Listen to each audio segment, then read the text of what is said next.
Umargam industries એસોસિએશનની 21 March ગુરુવારે ચૂંટણી યોજાનાર છે, જેને લઈને તમામ તૈયારીઓ થઈ ચૂકી છે।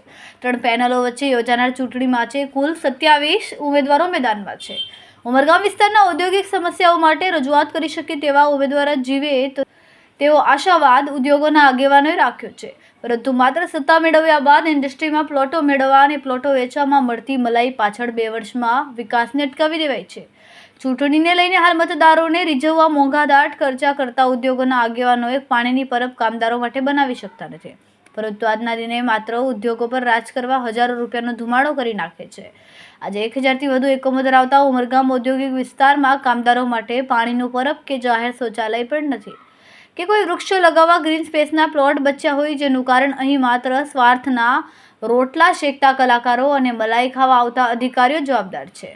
આજે આવનાર પરિણામો બાદ કદાચ ખોટા અને વગરના લોકો જીતી જાય તો સમજી લેવું કે પાછા 2 વર્ષ કઠપૂતળીનો ખેલ જોવા મળી શકે છે।